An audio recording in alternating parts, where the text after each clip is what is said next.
Friends, આજે હું review કરવાની છું દેવ સત્ય પેપર સેટ. આ દેવ સત્ય પેપર સેટ હું જ્યારે 12th કોમર્સમાં હતી ને ત્યારે મેં એટલે કે ગયા વર્ષે જ મેં આ મંગાવ્યું હતું. અને જો આ કંઈક આવી રીતના છે. એમાં આંકડાશાસ્ત્ર, અર્થશાસ્ત્ર, વાણિજ્ય વ્યવસ્થા અને સંચાલન, ગુજરાતી, નામાના મૂળ તત્વો અને અંગ્રેજી આ 6 સબ્જેક્ટ આવે છે. એક એસપી જ નથી આવતું, આમાં બીજા બધા સબ્જેક્ટ આવે છે કોમર્સને લગતા. તો એમાં એવું છે ને કે મારે કન્ફ્યુઝન હતું કે મારે દેવ સત્ય પેપર સેટ મંગાવવું કે પછી ગાલાનું અસાઇનમેન્ટ મંગાવવું. કારણ કે અત્યાર સુધી તો મેં ગાલાના અસાઇનમેન્ટ જ માંથી પરીક્ષાની તૈયારી કરતી હતી, પણ આજ વખતે મેં કીધું કે ચાલો ને 12થમાં આપણે દેવ સત્ય પેપર સેટ ટ્રાય કરીએ. તો હું તમારી સાથે મારો દેવ સત્ય પેપર સેટ સાથેનો એક્સપિરિયન્સ શેર કરવા માગું છું અને હું તમને આગળ વિડીયોમાં જણાવીશ કે તમારે એક્ઝામ માટે અથવા તો બોર્ડની એક્ઝામ માટે દેવ સત્ય પેપર સેટ લેવું જોઈએ કે ન લેવું જોઈએ.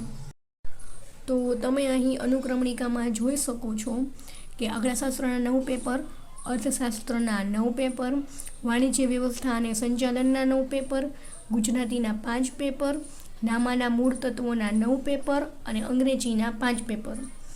ઓકે, તો તમે અહીંયા જોઈ શકો છો કે આ આંકડાશાસ્ત્રનું પેપર જે સ્ટાર્ટિંગ છે એમાં હેતુ પ્રમાણે ગુણભાર, પ્રશ્નના પ્રકાર પ્રમાણે ગુણભાર, પ્રકરણ દીઠ ગુણભાર, આવું બધું એ લોકોએ ફોર્મેટ બનાવીને આપ્યું છે. અને અહીંયાથી આંકડાશાસ્ત્રનું પેપર શરૂ થાય છે. તો એ લોકોએ શું કર્યું છે કે આમાં છે ને એ લોકોએ ટેક્સ્ટ બુકમાં અને નવનીતમાં જેટલા વિકલ્પ ને એવું બધું આવે છે ને એ લોકોએ આમાં લઈ લીધું છે. અને જો આ રાઉન્ડ કરેલા જે પ્રશ્નો છે ને એ નવનીતમાં પણ નથી અને ટેક્સ્ટ બુકમાં પણ નથી, એટલે એ લોકોએ બહારથી ક્યાંક ગોત્યા છે. ઓકે, અને જો આ બધા નવનીતના છે અને આ ટેક્સ્ટ બુકના પ્રશ્નો છે. ગયા વર્ષનું સ્ટેટનું પેપર છે ને થોડુંક અઘરું હતું, એટલે આમાંથી છે ને ખાલી વિકલ્પ જ પૂછાણા હતા દેવ સત્ય પેપર સેટમાંથી. બીજું આમાંથી કાંઈ નહોતું પૂછાયું. બાકી બીજા બધા સબ્જેક્ટ છે ને જેમ કે અર્થશાસ્ત્ર છે, BA છે, એ બધાનું છે ને દેવ સત્ય પેપર સેટમાંથી પૂછાણું હતું. ઘણી બધી વસ્તુ પૂછાણી હતી એમ તો. હવે વાત રહી ગુજરાતી અને ઇંગ્લિશની.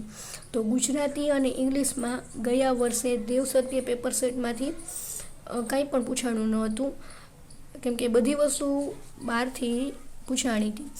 હા, થોડી ઘણી વસ્તુ 2-3 પ્રશ્ન પૂછાણા હશે, પણ બીજું બધું એ લોકોએ બહારથી જ કાઢ્યું હતું. અને ગુજરાતીમાં છે ને આ વ્યાકરણ રહ્યું ને એ બધું નવનીતનું જ હતું. બધી વસ્તુ નવનીતમાંથી દેવ સત્ય પેપર સેટમાં છે. હવે આપણે અકાઉન્ટની વાત કરીએ ને તો દેવ સત્ય પેપર સેટમાં છે ને જેટલા બધા સમ છે ને એ બધા ટેક્સ્ટ બુકમાંથી જ લીધા છે. તો ટેક્સ્ટ બુકમાંથી તો બધા સમ આપણને મળી જ જવાના છે, તો પછી દેવ સત્ય પેપર સેટનો તો કાંઈ મતલબ રહ્યો નહીં. અને MCQની વાત કરીએ તો MCQ પણ ટેક્સ્ટ બુકના જ છે બધા. દેવ સત્ય પેપર સેટ લેવું જોઈએ કે પછી ન લેવું જોઈએ? જો તમે લોકો છે ને ટેક્સ્ટ બુકનું બધું કરી નાખશો ને તો દેવ સત્ય પેપર સેટ લેવાની કંઈ જરૂર નથી. પણ જો તમારે લેવું હોય ને તો તમે લઈ શકો છો. મેં પણ લીધું હતું અને હા, ઘણું બધું પૂછાય છે અને ઘણું નથી પણ પૂછાતું. મારા ખ્યાલ મુજબ છે ને દેવ સત્ય પેપર સેટ જેને 90 અપ કે 95 અપ લેવા હોય ને એની માટે બેસ્ટ રહેશે. કેમ કે જેને 80% કે 70% જોતા હોય એને તો પછી એ લોકો ગાલામાંથી કરી લે ને તો પણ ચાલે, કેમ કે બધું ટેક્સ્ટ બુકનું, ગાલામાં બધું ટેક્સ્ટ બુકનું આવે છે અને દેવ સત્ય પેપર સેટમાં બધું ટેક્સ્ટ બુકનું છે. તો તમે ટેક્સ્ટ બુકનું અને નવનીતનું કરી લ્યો એટલે તમને કાંઈ દેવ સત્ય પેપર સેટ કે કાંઈ લેવાની જરૂર નથી રહેતી.